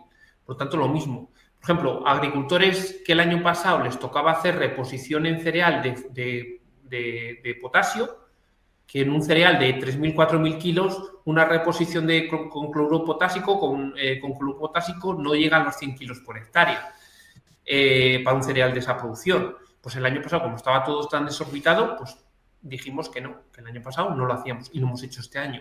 Y eso ha supuesto reponer ese potasio en torno a esas dosis, también según lo que te marque el análisis y todo lo demás. Pero es eso, con una abonadora tienes para aplicar un montón de hectáreas y sabes que con esa cantidad ya tienes repuesto el potasio. Y año a año lo que vas a aportar es unas pequeñas todo el nitrógeno y unas pequeñas unidades de fósforo y potasio, pues para cubrir, en el caso del carbonato, lo que bloquea el carbonato, lo que retrodegrada el carbonato, y en el caso de la exportación de paja y demás, lo que se exporte con el grano o con la paja, en ese caso. Es decir, es un balance. Al final los suelos tienen que ser una cosa dinámica y ese seguimiento es dinámico. Y ese seguimiento, lo que nos permite analizar ese seguimiento es un análisis de suelo. Perfecto. Perfecto. ¿Tienes alguna diapositiva más, Jorge? No, si tenéis alguna duda... Vale, sí, pues bueno, yo creo que... Bueno, vamos a darle un aplauso porque esto, la verdad es que ha sido una charla, Jorge, que luego esto lo estamos grabando y para gente que no ha podido estar en directo, pero los que hemos tenido la oportunidad de escucharte es para volverla a ver y coger notas, porque bueno, pues muy, muy interesante y de verdad que es una charla de papel y boli. Sí que os animo, si tenéis alguna cuestión, ya sabéis que podéis escribirla en el chat. Alguna inquietud o alguna pregunta que queráis hacerle, pues aprovechar que, oye, pues tenemos la oportunidad de tener aquí a Jorge, que como veis es un experto y nos puede pues aconsejar y resolver todas las dudas que tengamos. Yo tengo una duda, que es la que tienen todos los agricultores y que seguro que toda la gente que nos ve quiere saber. Muchas veces decimos, bueno, bien, pero esto tiene un coste y después de este trabajo, ¿no?, que nos has dicho, pues merece la pena. Imagino vosotros habéis visto de sobra que hay una oportunidad, ¿no? Y que merecerá la pena. ¿Cómo contacto contigo si quiero probar? ¿Dónde contacto? ¿Y cómo es un poco el tema y cuánto me cuesta? Bueno, sí, eso es lo importante, no siempre. Mira, nosotros, bueno, el contacto, tristemente, fíjate, no tengo ninguna... Bueno, en la página de Agrae ya está ahí el teléfono de contacto, la dirección de correo info@agrae o jorge.minon@agrae.es, o el teléfono, ahí está, es decir, os atendemos yo o mis compañeros sin problema. El tema del servicio, mira, nosotros ahora mismo, a precios de mayo del 2024, estamos funcionando con contratos mínimos de 100 hectáreas durante 4 campañas y a un precio de 28 euros por campaña. Este precio incluye todo, es decir, nosotros, lo que comentamos al principio, esto es un servicio de llave en mano, es decir, nosotros nos ocupamos de todo. Estamos hasta, oye, Jorge, que me han venido el otro día, ¿no? Eso que comentaba al principio, del tema del biogás. Me han venido estos del biogás ofreciéndome esto. ¿Tú qué opinas? Pues mira, pásame el análisis. Al final somos un apoyo. Nosotros no vendemos fertilizantes, nosotros no vendemos fitos, no vendemos tractores, no vendemos... Es decir, somos, aunque a la última comentario no vendemos tractores, pertenecemos a un grupo que vende tractores, pero nosotros somos independientes, es decir, esa es nuestra esencia. Nosotros, en los campos de ensayo que todos los años hacemos, este año tenemos un ensayo de coberteras, de fórmulas de cobertera en Cordovilla y en Palencia. Nosotros no ensayamos fórmulas, nosotros ensayamos unidades fertilizantes. Es decir, nosotros queremos entender antes lo que es la agronomía y luego, en función de la agronomía, entender lo que hay en el mercado y poder ofrecer lo mejor al agricultor. Ese es el planteamiento. Y luego también, aunque todavía no tenemos la resolución del Ministerio, pero nosotros hemos solicitado ser agente digital y, por lo tanto, este servicio podría incorporarse en el famoso kit digital que todos los agricultores y todas las empresas disponéis de él y podéis gastar pues, en un servicio como este, que pues, prácticamente pues, os saldría gratis el primer año, ¿no? Pero yo siempre digo que en estas cosas, es decir, agricultores que a día de hoy tienen toda la explotación trabajando con nosotros de, pues eso, 200, 400, incluso alguno de cerca de 1000 hectáreas, empezaron con poco. Empezaron con 30 hectáreas hace 6 años, empezaron con 50, con 100, y todo esto, al final, todo este tema de la tecnología, ahora parece que todo tiene que ser digitalización, tecnología, parece que nos lo tienen que meter por los ojos, al final es como una relación de pareja, ¿no? Es conocernos, ¿no? Y que el agricultor primero se maneje con esa tecnología, entienda la información que estamos ofreciendo y recopilando y que vea su utilidad en la explotación. Porque hay agricultores que dicen, mira, Jorge, es que esto yo no lo veo porque ya vengo haciéndolo bien, o no lo veo porque a mí esto me supone, yo qué sé, que es mucho lío para mí. Bueno, pues ya está, tan amigos y tal cual, ¿no? Pero al final lo que siempre digo es poco a poco, empezando, y hay en este sentido el trabajo que hace Antonio, ¿no? Con el tema de las redes sociales y estos tweets que de vez en cuando nos pone, ¿no? Explicando qué es un isobús, qué son los índices de vegetación y demás, pues al final son labores necesarias para formar a un sector agrícola que sea competitivo ahora y la proyección de agricultura de los próximos 10 años, ¿no? Que esté preparada para la agricultura que viene dentro de 10 años, ¿no? Que es la que se está sembrando ahora. Así que ese es el planteamiento que hacemos. Vale, pues perfecto, Jorge. Bueno, pues veo que no nos anima ninguno ni desde YouTube ni desde aquí en directo, desde Vidi. Bueno, pues recordar que esto es un espacio que es patrocinado por Agroduda, que es un poco pues la sede de todo esto, el foro donde podéis meteros para resolver cuestiones y que tengáis y que siempre pues os responde o un agricultor desde su propia experiencia o un técnico especialista. Y bueno, pues que además estamos intentando dar este servicio con marcas, que también estamos muy agradecidos a muchas marcas que están interesándose en dar charlas.